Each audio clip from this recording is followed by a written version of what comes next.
Hello friends, this is Adam with Movie Guy 365, and today I'm going to go over my top 10 most disappointing movies of 2018.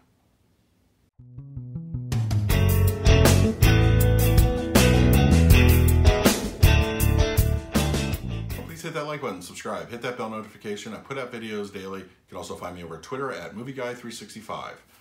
Here we are, the end, finally, of 2018. It's just a day away. But yeah, it's been a fun year. It has been an amazing year for movies, but it's also been a year where some movies, of course, every year fall into this category that just don't measure up, that are not great, or you downright don't like it. These are, this is my own personal list of movies in 2018 that just didn't work for me. We're not the greatest. I think the best word I can use is disappointment. I don't like using the word hate. I think, there's really only one movie on this list that I would use that word for. But I try to keep things positive. And fair warning, I think I own all these movies except for the number one. And I just couldn't get past that one, how big of a disappointment it was. But these are movies I felt were good, but just could have been so much better. They got lost in something. Something just didn't work for me. They reach a certain level. They're just down there. And so, everybody's list is, of course, like this, will be subjective. This is not an insult to anybody else's, preferences, of course. These are just movies, in my opinion, I feel just could have been so much better. And I'll try to explain reasons why, but I don't want to go into a 45-minute video. So let's just, I'll briefly touch on everything and we'll take it from there. So, my number 10 of disappointment would be The Incredibles 2. This one, I don't know if it's more of it falls under we waited so long for a sequel, it just couldn't live up to it. I think there's a little bit of truth to that, but not enough to warrant throwing it on a list.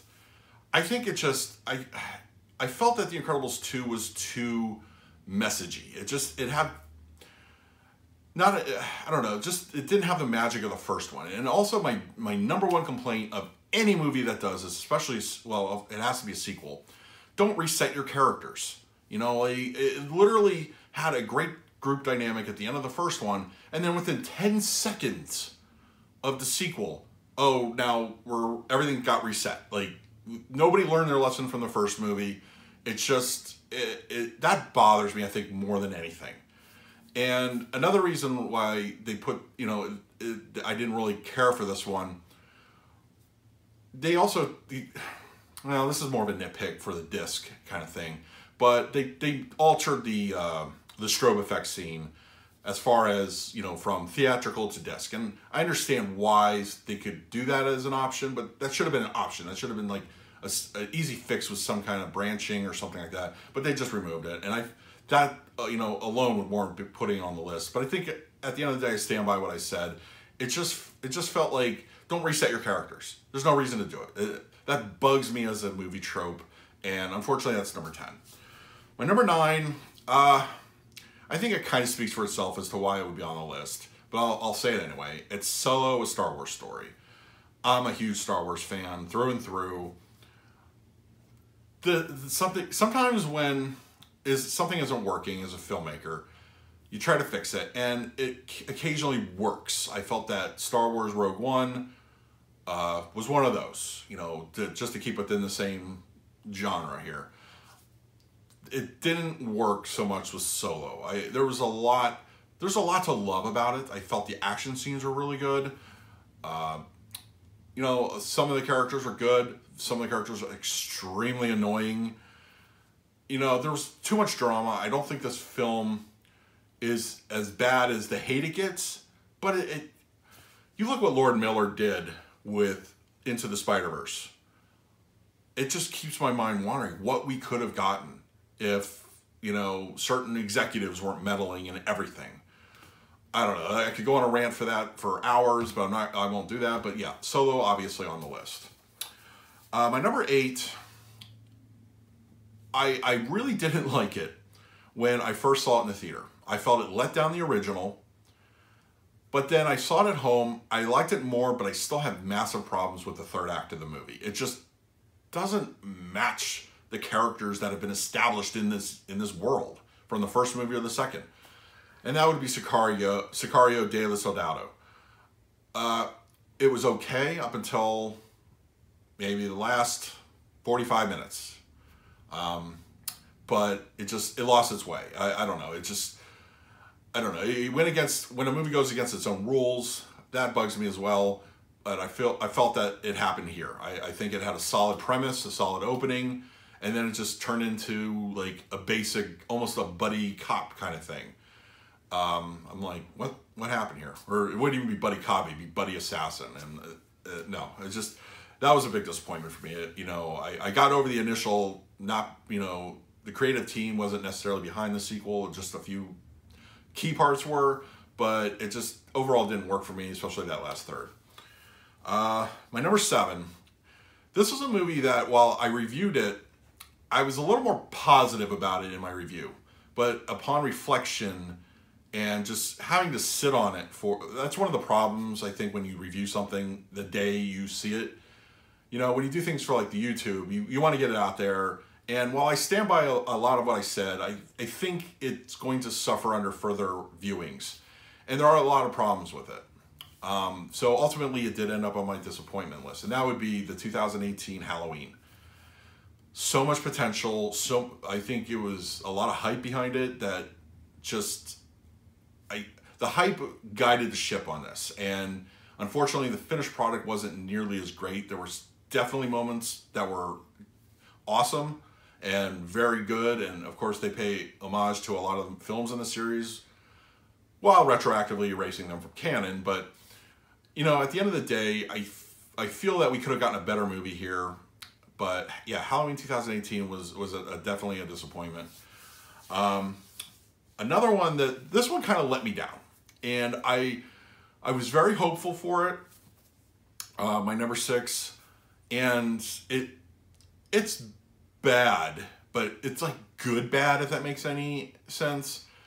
But I watch it alone at home because it looks absolutely spectacular in 4K.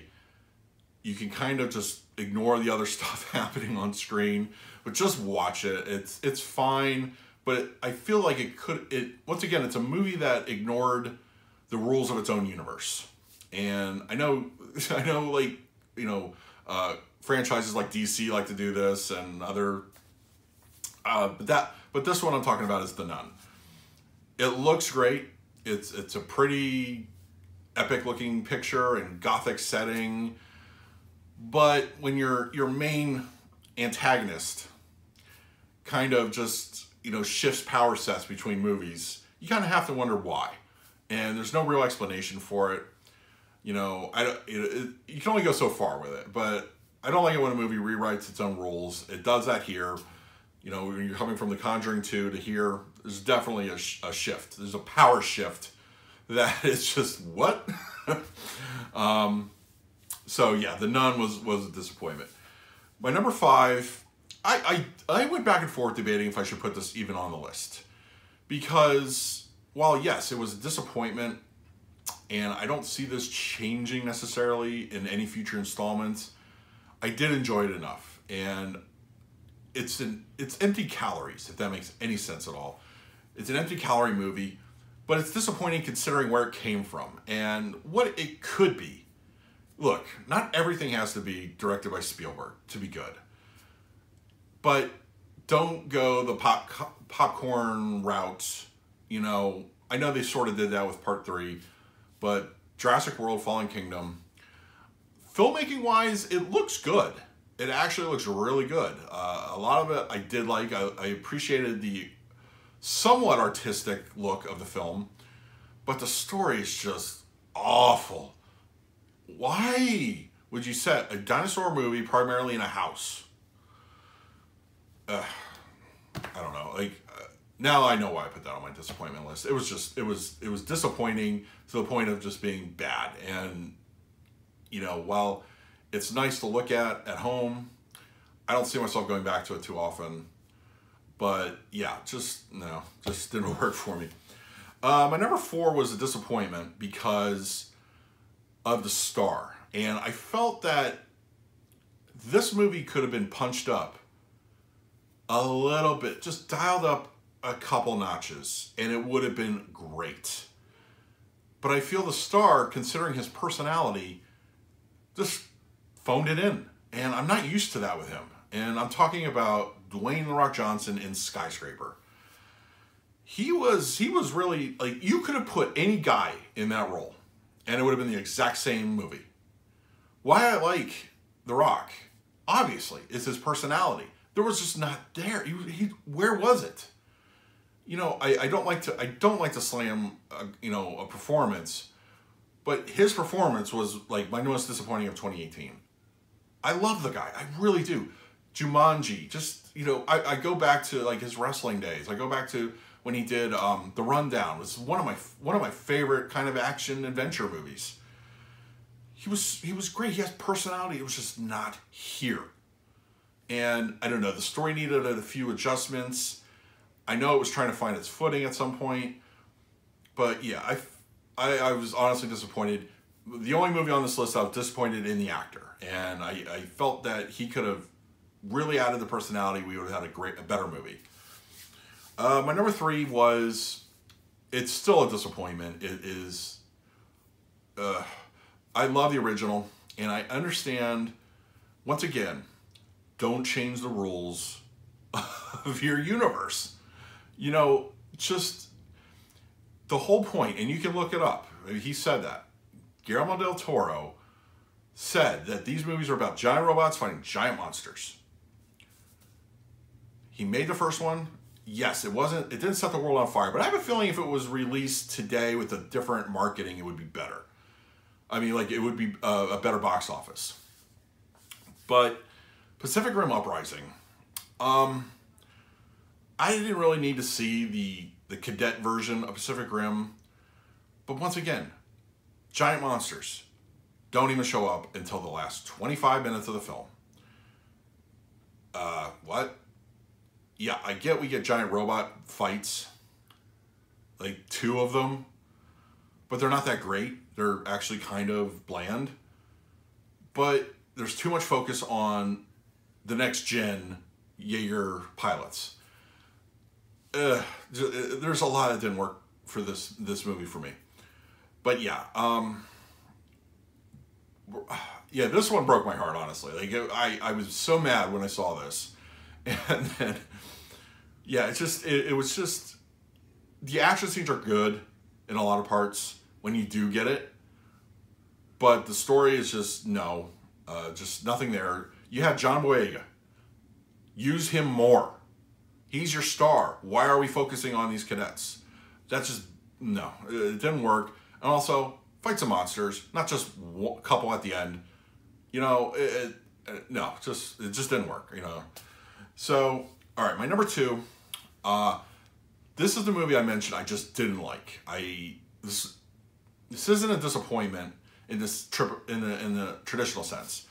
It's a disappointment because I thought it was a good premise, but I feel the movie was more style over substance. It has a great guy that likes to go crazy on screen. You know, we've seen a lot of that. He's kind of, unfortunately, been more relegated to the direct-to-Blu-ray market. But a lot of those work. And recently, Mom and Dad, a good movie by Nicolas Cage. So I'm talking about Mandy. This was recommended to me. This is a flat-out blind buy. I don't know. It just got away from my interest. It was just, I understand what they were going for. You know, it felt very much like the 1980s animation film, Heavy Metal brought to screen, but there wasn't a good narrative to follow along with. You've got to provide that in order for people that, you know, are just kind of like, okay, I need like a good, you know, story here. The story was okay, but just the way they went about it just made no sense. And I know a lot of people love this movie, and, you know, I wish I could see what you were saying. But this was probably the one movie on my list that I just didn't like. And I may revisit it at some point, maybe another year or so down the line. Fresh eyes, just want to go into it again. If I do and I change my opinion, I will absolutely come back and say something. But as it stands, during my initial viewing, I just didn't like it. And that would be number 2's Mandy. My number one is the only movie on this list I actually don't own. I just couldn't bring myself to do it. I was tempted for about 2 minutes because I understand the 4K quality is excellent. I do like the Steelbook, which, let's face it, I bought movies recently because I either didn't see it or I didn't like it, but just based off the Steelbook. But I kind of wanted to hold my ground on this one. My biggest disappointment of 2018 was The Predator. What went wrong here? I know there was a lot of turbulence during filming. I know they reshot about a third of the movie. You can tell exactly where that happened. So much didn't work here. I love Shane Black, but I love, Kiss Kiss Bang Bang, the nice guy is Shane Black. I don't love Iron Man 3 or this. His action stuff, for the most part, I guess it's not even his action stuff, it's his franchise stuff. Just, I don't know what's going on there. I don't know if he was hamstrung through the movie, or it got butchered in editing, or what. What was going on here? Honestly, this was probably this could have been a tie with Pacific Rim Uprising as far as most disappointing movie. But I did give it the edge to The Predator just because how stupid it really was. I don't know. I love anything Predator. Yes, even Alien vs. Predator on some level worked for me. And even a little bit worked for me on Requiem. But I don't know, I just didn't like it.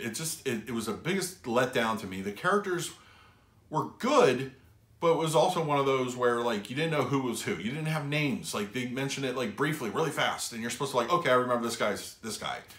And the Predator race itself, what was going on there? I don't know. It just felt very human what the Predator motivation was, and I just didn't like it. It was kind of convoluted.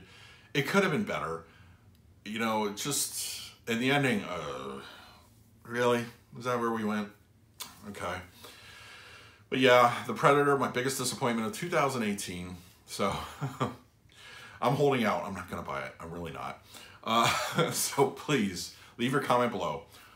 What in 2018 didn't work for you? What was your least favorite? Go ahead, leave your comment. Let's talk about it. So, yeah, please subscribe, hit that bell notification. I put out videos daily. Tomorrow, look for my favorite films of 2018.